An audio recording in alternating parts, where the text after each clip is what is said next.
Hi everybody, this is going to be my review of Wolverine. I don't know what issue this is. 88? I don't know. But this is the issue where Wolverine fights Deadpool. So this is a Facsimile edition that I guess recently came out. It's by Larry Hama and drawn by Adam Kubert. Although it says the pencils are by Adam Kubert and Fabio Laguna. I mean, I know Adam Kubert's art, and I know what it looks like today, and I know what it looks like in Ultimate X-Men, but I'm not super well versed in what his pencils look like in the 90s. So I don't know where you would be able to tell, but maybe if you know, then you know. So I remember reading this in a trade paperback, like volume 8, The Dying Game or something, and I was just reading it, the book, and then I just got to this issue randomly, and I was like, okay, this is sort of interesting. It's Deadpool versus Wolverine, and I wasn't sure, but apparently this was the first time they fought. So, okay, that's kind of cool. But the sad part about it is that in the storyline, Wolverine has bone claws because his adamantium was ripped off by Magneto.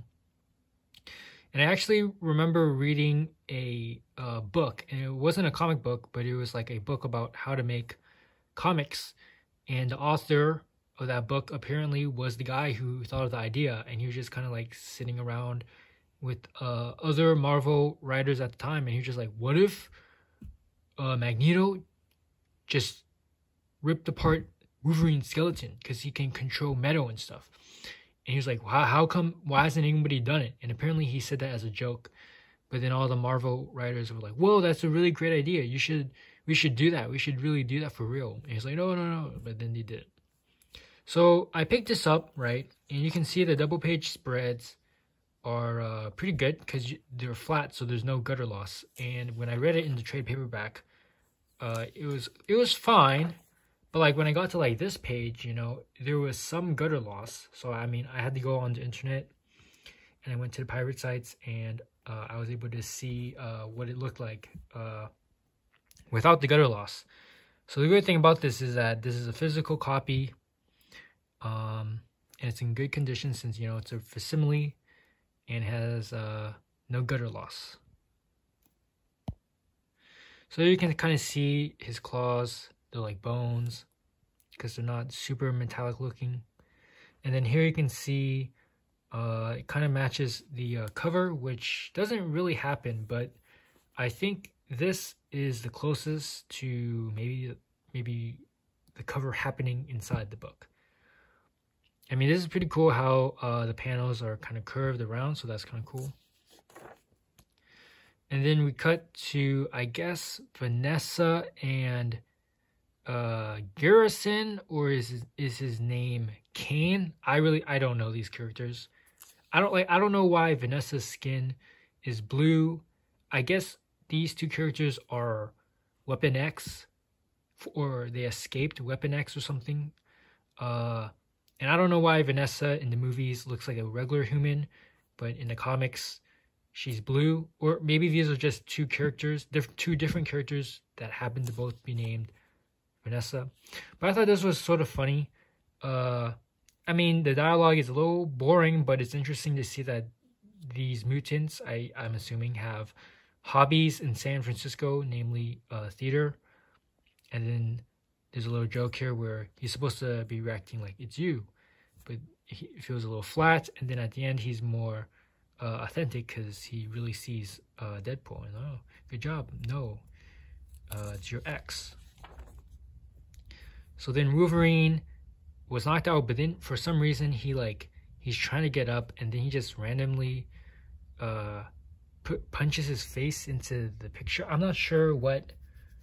I had to wonder whether that was Adam Kubert decided to draw that, or like if that was in the script. How did Larry Hama imagine that? But I guess he's just sort of groggy, and I guess he can't control. He doesn't have 100% control over his motor functions, I guess. I don't know. So then I did count these. I think these were maybe in 40 or 50 titles, I think, per month. And recently I went on to League of Comic Geeks, and I swear in 1 week there were maybe 100 titles. I don't know if that's including variant covers and, you know, it's like second printings or third printings, but still, I don't know, quite a difference. So then here he's gonna attack the two people, and here this guy has a glowing eye and metal arms. Why? I don't know. I don't know the lore. And then there's this page. I do remember this page because of the way she's drawn. You don't really see that often nowadays. So I remember this. So I always remember this page. Also, not to mention, her shirt is orange. She's like wearing a green jacket with her sleeves rolled up, and then her skin is blue. So it's the contrast in colors is very memorable as well. So I remember that. I remember that page, and I remember this double page spread, right? Because I mean, the other interesting thing about this is that they're both attacking each other, but they're both facing the reader. So I wonder. I mean, there's always different ways where you could have them both in frame, but I guess it's more dynamic to have them both facing the reader, and I guess, yeah. So then here we cut back to Wolverine and taxi cab driver. There's some amusing question mark dialogue here, but here they're fighting, and then I like this part because, well, Wolverine has to like slide down the hills in San Francisco, and then at the last moment, like Deadpool, I guess you would call it an ultimatum almost, maybe, where he throws his sword at Vanessa, while his other sword is going to attack Garrison or whatever, and then Wolverine appears to save Vanessa, and he uses his arm to block the sword. And you're like, that's interesting how Wolverine saved the love interest, although she's not his love interest. And usually you would want, you know, the boyfriend to save his girlfriend. And Vanessa basically thinks the same. I mean, she's like, hey, my boyfriend blocked the sword aimed at his own head. And then Wolverine is like defending him, saying like, yeah, but he only saved himself so that he would remain alive to save you, even if you might be like mortally wounded. And then like, I guess he's just hoping for the best, that the sword wasn't gonna kill her, but just injure her. And then she's saying like, but he saved her, and her boyfriend didn't know that Wolverine was going to appear. And like, but he was like, what if the cab had good brakes? So Wolverine only appeared because the taxi cab had bad brakes, so he had to break the door down and slide down the hill and burst into the theater.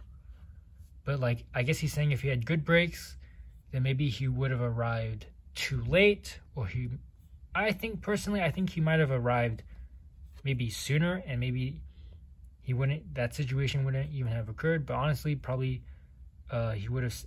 It's implying that if there were good brakes, he would have been late, and Garrison or whatever would have had to save Vanessa by himself without Wolverine's help. And then they say in the next issue, is this the Silver Samurai? I'm pretty sure I did read the next issue, and I want to say, yeah, this says it was Ghost Rider, and I think that issue had pretty good art. And maybe Silver Samurai appeared as well, but I honestly forget. I think a couple issues later, Sabretooth appears, and that issue had good art, and it also had an interesting thing where you had to turn the comic kind of like sideways so you could read it, because there's like a page where they were like fighting. But let me turn back to the page that I like. And this was, I also saw Casually Comics use this as her thumbnail for when the first fight is epic, right? So that's my video and review. I guess it's not really much of a review, just flipping through the comic. But yeah, so thanks for watching. Bye.